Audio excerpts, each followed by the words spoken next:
नमस्ते। कक्षा 11वीं हिंदी सभी विद्यार्थियों का स्वागत है। इकाई चौथी गद्य चंद्रशेखर आज़ाद, उसके लेखक सद्गुरु शरण अवस्थी और साहित्य प्रकार संस्मरण। हमने लेखक का साहित्यिक परिचय प्राप्त कर लिया है और संस्मरण साहित्य स्वरूप क्या है उसकी समझ भी हमने प्राप्त कर ली है। आज हम इस गद्य का जो संस्मरण का सारांश है उस पर विचार विमर्श प्रस्तुत करने जा रहे हैं।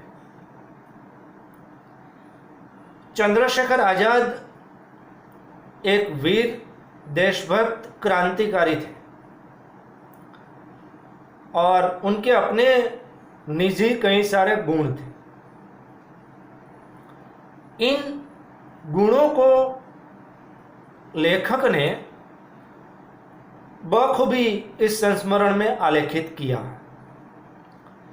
दोस्तों, सबसे महत्वपूर्ण बात तो ये कि लेखक सद्गुरु शरण अवस्थी जी का जो छोटा भाई है वे चंद्रशेखर आज़ाद से मिलता जुलता था क्योंकि वह उनका मित्र था और इसी वजह से चंद्रशेखर आज़ाद का सद्गुरु शरण अवस्थी जी के घर में आना जाना लगा रहता। तो चंद्रशेखर आज़ाद के जो गुण थे, उनका जो व्यक्तित्व था, उनसे वह बखूबी परिचित थे और इसी वजह से लेखक ने उस संस्मरण में जितनी भी बातें यहाँ पर प्रस्तुत की है वह उनके व्यक्तिगत संपर्क में आने से उन्हें देखने को मिली है। इसलिए यह संस्मरण जो है वह बहुत ही महत्वपूर्ण बन पड़ा है। संस्मरण के कथा सारांश की थोड़ी चर्चा जो है वह उस पर विचार विमर्श जो है वह हम प्रारंभ करते हैं। इस गद्य के प्रारंभ में लेखक ने स्मृति और विस्मृति का जीवन में क्या महत्व है, इनका प्रारंभ में ही पहले ही पैराग्राफ में लेखक ने समझाने का प्रयत्न किया है। हमारे जीवन में जितना स्मृति का महत्व है, मतलब याद रखने का जितना महत्व है, उतना ही विस्मरण का भी महत्व है। अगर दोनों ही बातें जीवन में नहीं होती तो परिस्थितियां बहुत ही विपरीत हो जाती।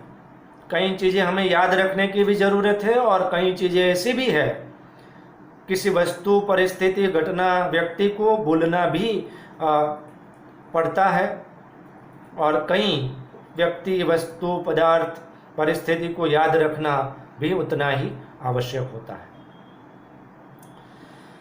प्रारंभ में ही लेखक ने लिखा है पहले ही पैराग्राफ में कि उन्हें स्वर्गीय कहने से चोट लगती है।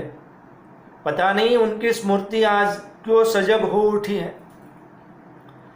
एक विशेषण चंद्रशेखर आज़ाद के लिए प्रयुक्त करते वक्त लेखक के मन में चोट लगती है, दुख लगता है। कौन सा? स्वर्गीय। जब हम स्वर्गीय कहते हैं किसी को भी तो ये बोध होने लगता है कि उनकी मृत्यु हो चुकी है, वह अब हमारे बीच में नहीं रहे। लेखक जब इस संस्मरण में चंद्रशेखर आज़ाद के बारे में लिखने जा रहे हैं तो ये विशेषण प्रयुक्त करते वक्त लेखक को दुख होता है, चोट लगती है हृदय में कि स्वर्गीय कहने से उनके मृत्यु का बोध हो जाता है, वह अब हमारे बीच में नहीं रहे, ऐसा संकेत हो जाता है। लेखक कहते हैं कि मेरे मन में आज पता नहीं क्यों उनकी जो स्मृति है, उनकी जो यादें हैं वह सजग हो उठी है। सजग मतलब जागृत होना। इतना ही नहीं, अब लेखक विस्मृति और स्मृति की थोड़ी बात करते हैं कि भूलना एक महान गुण है, वह समय का विस्तार है और स्मृति के बोझ का विश्राम है। भूलना भी एक महान गुण है, समय का विस्तार है। अगर हम भूलेंगे नहीं कई चीज़ों को तो समय के साथ हम आगे नहीं बढ़ पाएंगे। वह स्मृति का जो बोझ है उसका विश्राम है, आराम है, विराम है। क्योंकि इतनी सारी दुखद कष्टदायक यादें जो है वो मन में रख कर बैठे रहेंगे तो जीवन जिस गति से आगे बढ़ना चाहिए वह नहीं बढ़ पाएगा। इसलिए भूलना भी आवश्यक है और कुदरत का दिया हुआ वह एक महान गुण है लेखक के मन हिसाब से। इसलिए स्मृति के बोझ का जो कष्ट है उसका ये विस्मृति विराम है, आराम है, विश्राम है। लेखक कहते हैं कि समय के सहारे ही अर्थात समय के साथ ही शरीर में लगी हुई जो चोटें हैं और जो घाव है देह में लगे हुए वह समय के सहारे ही बढ़ते हैं और ठीक हो पाते हैं। कोई शरीर में खरोंचे आई है, देह में कोई घाव लगा है गहरा, तो वह तुरंत नहीं भर जाता, समय के सहारे ही उसमें ठीक होता है वह घाव जो है, वह खरोंचे जो है वह। उतना ही नहीं, हमारे मन में लगी हुई जो चोट है, किसी से दुख हुआ है किसी बात पर, हृदय में जो आघात लगा है किसी के नज़दीकी स्वजन से, तो ये घाव, ये चोट जो है वह भी समय के सहारे ही ठीक हो पाती है। किसी प्रियजन की मृत्यु हो गई तो हृदय में जो आघात लगा है वह तुरंत नहीं मिट सकता, साल, 2 साल, 3 साल लग सकते हैं, लेकिन समय के सहारे वह धीरे धीरे भरने लगता है। किसी ने अपमान कर दिया, मन में दुख लगा है, तो मन में लगी हुई वह चोट भी समय के सहारे, विस्मृति के सहारे धीरे धीरे ठीक होने लगती है। कभी स्मृति और विस्मृति दोनों का अपना अपना महत्व बताते हुए आगे लिखते हैं कि स्मृति की तीव्रता शास्त्रों के अनुशीलन से और पुस्तकों के स्वाध्याय से प्राप्त होती है। शास्त्र के अनुशीलन, अनुशीलन का अर्थ होता है गहन अध्ययन, समझ पूर्वक पढ़ना किसी चीज को, उसमें गहन अध्ययन करना, उसकी गहराई तक जाकर उस बात को समझना, उसे अनुशीलन कहते हैं। तो स्मृति की तीव्रता कैसे मिलती है? तो कि शास्त्रों के अनुशीलन से वह प्राप्त होती, शास्त्रों से गहराई में जाकर अध्ययन करने से, अभ्यास करने से वह प्राप्त होती। और दूसरा, पुस्तकों के स्वाध्याय से प्राप्त होती है। बार बार अभ्यास करना, मुहावरा करना, पुस्तकों को पढ़ना, इनसे स्मृति की तीव्रता हमें प्राप्त होती है, मिलती है। इतना ही नहीं, एक कहावत भी आपने सुनी होगी, बार बार अभ्यास करने से स्मृति तेज बनती। करत करत अभ्यास ते जड़मती होत सुजान। पुस्तकों के बार बार अभ्यास करने से मूर्ख व्यक्ति जो है वह भी समझदार बनता है, सुजान, बुद्धिशाली बनता है, सुज्ञान वाला बनता है। तो स्मृति की तीव्रता कैसे प्राप्त होती है? तो कि शास्त्रों के अनुशीलन से और स्वाध्याय पुस्तकों के अभ्यास से। तो अब विस्मृति का वरदान कैसे मिलेगा? स्मृति ऐसे तीव्र होती है तो विस्मृति का वरदान किस प्रकार से प्राप्त होगा? तो लेखक लिखते हैं कि विस्मृति का वरदान जो है वह संतों के सत्संग से और विराग के अनुष्ठान से प्राप्त होता है। कितनी बड़ी बात कही उन्होंने। विस्मृति का वरदान संतों के सत्संग से मिलता है। संत जो है उनमें माया मोह के प्रति आकर्षण बिल्कुल नहीं होता। कोई दुर्घटना जीवन में घटित होती है तो वे अपने आप को संभालने की क्षमता रखते हैं। तो ऐसे महापुरुषों के, ऐसे ज्ञानी, ऐसे संतों के संपर्क में जब हम आते हैं तो हमें ये दुखद घटनाएं भूलने का, उनकी विस्मृति का वरदान प्राप्त होता है। और दूसरा, विराग के अनुष्ठान से, विराग का अर्थ होता है विरक्ति।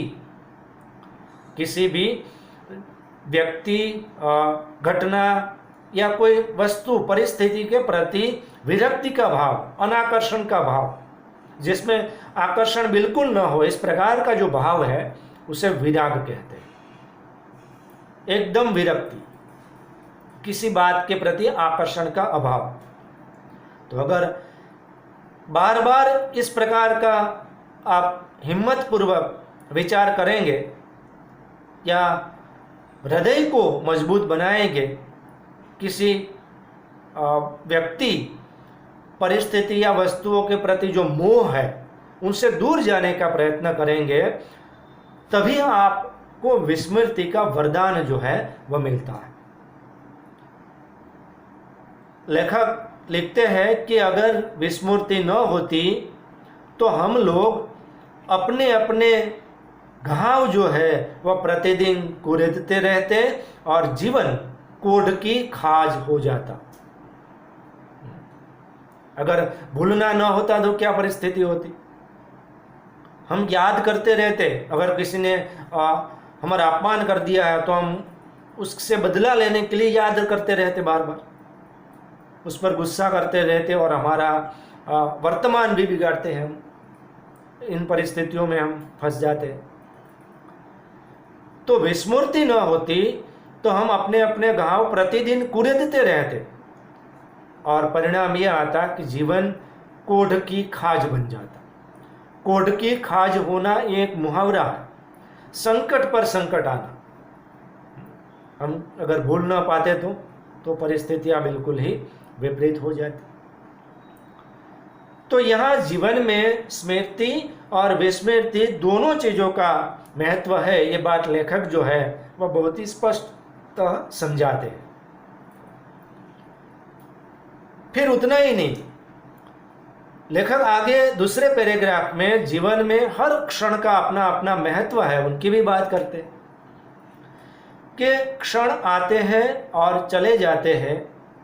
समय आता है, धीरे धीरे बीतता चला जाता है, लेकिन कई ऐसे घटनाएं, प्रसंग, परिस्थितियां होती है, कई ऐसे क्षण होते हैं जिनके आवर्तन में स्मृतियों की छाप धुलती है, उभरती है और भूलते चले जाते हैं हम लोग। और उस धुले हुए पाटव के बीच में से भी, यानी कि उस भूली हुई विस्मृति से भी कभी कभी ऐसी परिस्थितियां, ऐसे व्यक्ति, ऐसी घटनाएं जो है वह हमें आकार बनकर हमारे मन में एक रेखा की तरह उभर कर सामने आ जाती और उस व्यक्ति, घटना, परिस्थिति का परिचय जो है वह हमें करा देती है। क्या बात है कि हम भूल तो जाते हैं, पर कभी कभी विस्मृति के इस आवर्तन में भी कई ऐसी घटनाएं हैं, परिस्थितियां हैं और व्यक्ति है जिनका आकार हमारे मन में स्पष्ट हो जाता है, अचानक उभर कर सामने आता है उनकी रेखाएं। और वे समय जो है, वे जो क्षण है, वे आकार जो है वह क्षणों का श्रृंगार होता है। क्षण अर्थात समय, वक्त। श्रृंगार का अर्थ होता है शोभा, जिसे हम भूल नहीं पाते प्रयत्न करने के बावजूद भी। वे आकार, वे परिस्थितियां क्षणों का श्रृंगार है, शोभा है हमारे जीवन में, और इसीलिए हम उसे भूल नहीं पाते। और ये क्षण के श्रृंगार दोनों तरह के हो सकते हैं। लेखक ऐसा नहीं है कि वे सुखद ही हो, दुखद भी हो सकते हैं। लेखक कहते हैं कि चाहे ये क्षणों का श्रृंगार कितने ही सुखपूर्ण हो और चाहे वह कितना ही अभिशापपूर्ण हो, इसलिए चाहे दुखपूर्ण भी हो, अगर सुखमय है तो भी और अगर दुखमय है तो भी उसे भूलना जो है वह नामुमकिन सा हो जाता है। इसलिए कभी कभी वे क्षण अभिशाप के रूप में भी हो, दुखदायक भी हो, पर उसे भुला पाते नहीं है। वह अचानक उभर कर हमारे सामने आ जाते हैं। उनकी स्मृतियाँ, उनके आकार हमारे मन में, हमारे हृदय में रेखाएं बनकर उभर कर सामने आ जाता। इसलिए चाहे कितने ही सुखमय वह क्षण हो, या तो चाहे कितने ही अभिशापपूर्ण वे क्षण हो, दोनों ही परिस्थितियों में वह क्षणों का श्रृंगार होने के कारण वे उभर कर हमें यादों में आ जाते हैं। वे व्यक्ति, वे घटनाएं, वे परिस्थितियां धन्य है जो ऐसे अमिट छाप, जिसकी अमिट छाप क्षणों का श्रृंगार है। हमारे जीवन में आने वाले वे व्यक्ति जिन्हें हम भूल नहीं पा रहे, वे घटनाएं जिन्हें हमें भूल नहीं पा रहे, और वे परिस्थितियां जिन्हें बहुत प्रयत्न करने पर भी हम भूल नहीं पाते हैं, वे हमारे जीवन में अमिट, अमिट का अर्थ है मिट न पाए ऐसी छाप छोड़ जाते हैं, और वे हमारे जीवन में क्षणों का श्रृंगार होते हैं। तो उसको भूलने के लिए विस्मृति जो है उसे घंटों प्रतीक्षा करनी पड़ती है, सालों प्रतीक्षा करनी पड़ती है, और मन में संतत्व की, विराग की स्वतः वर्षा हुआ करती है, और तभी हम उसे भूल पाते हैं।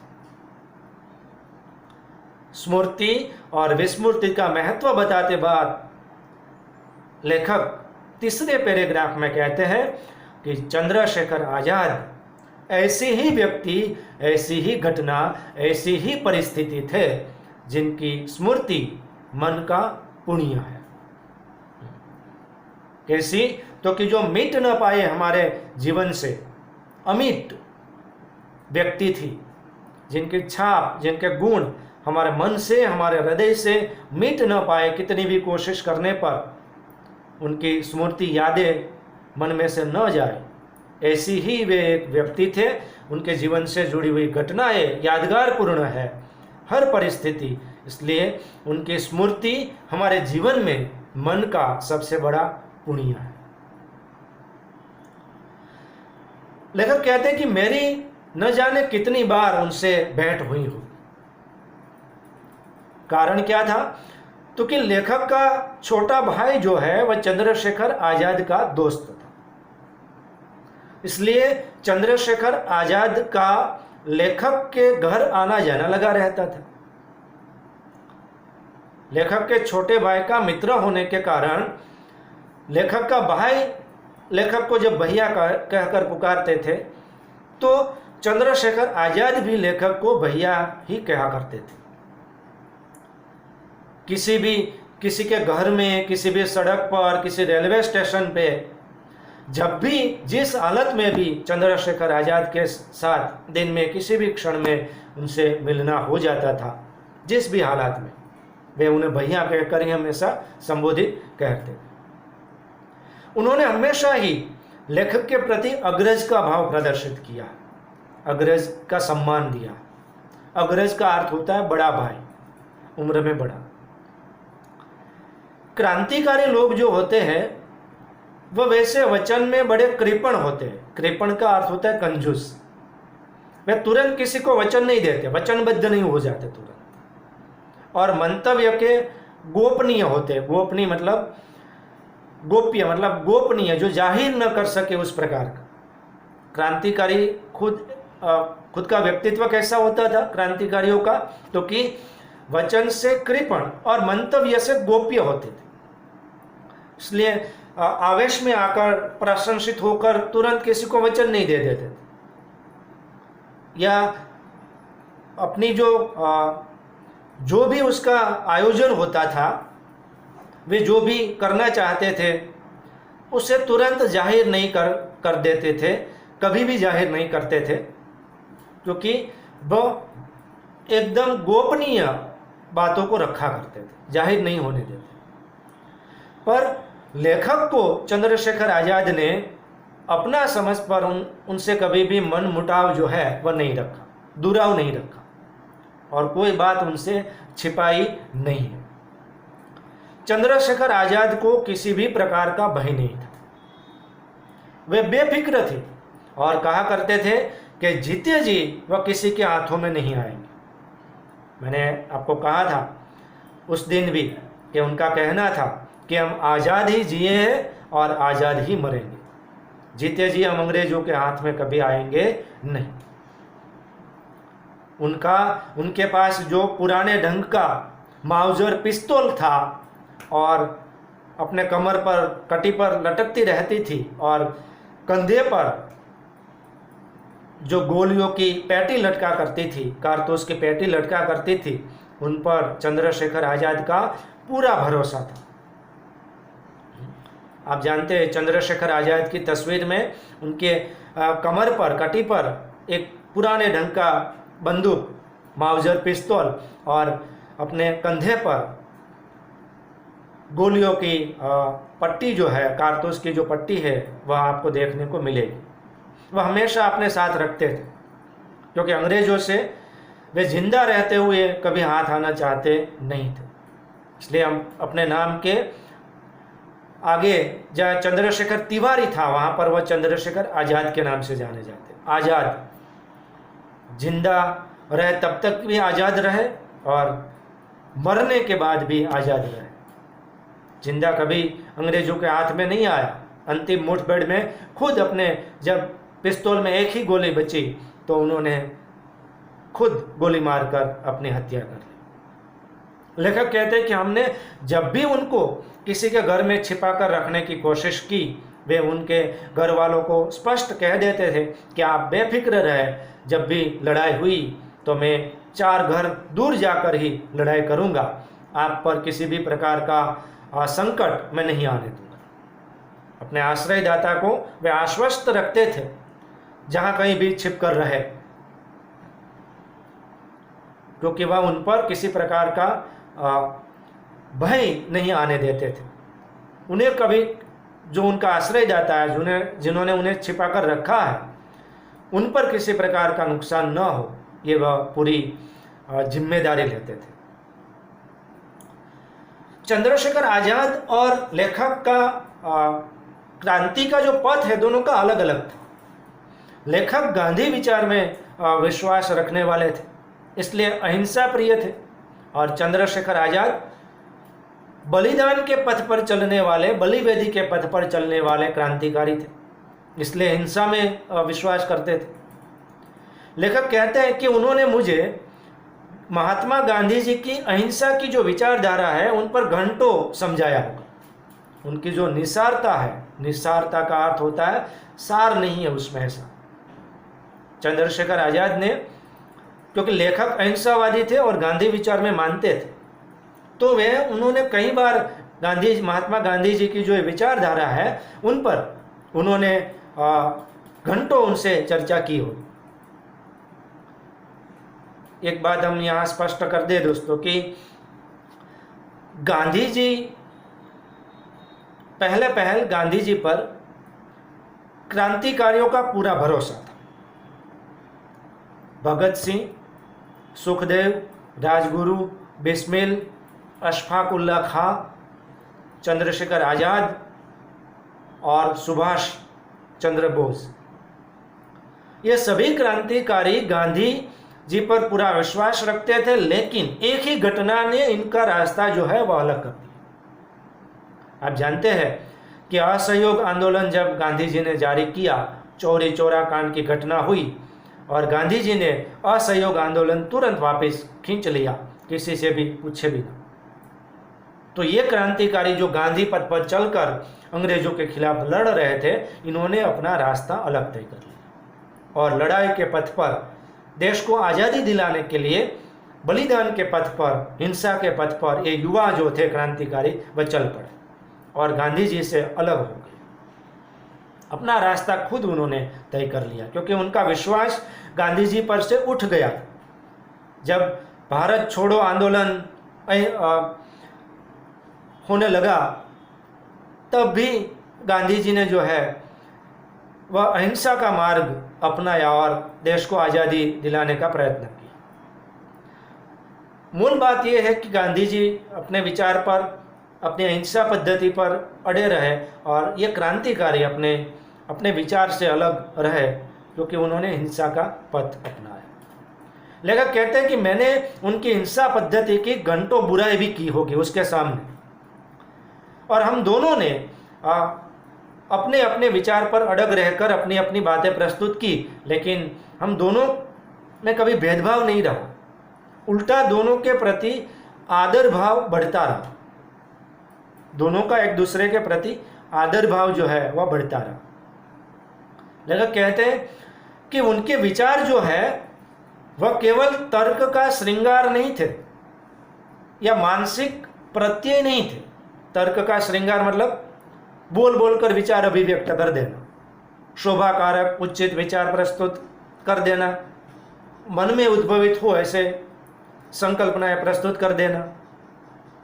सिर्फ चंद्रशेखर आजाद के विचार विचार नहीं थे, उनका व्यवहार पक्ष बिल्कुल सबल था।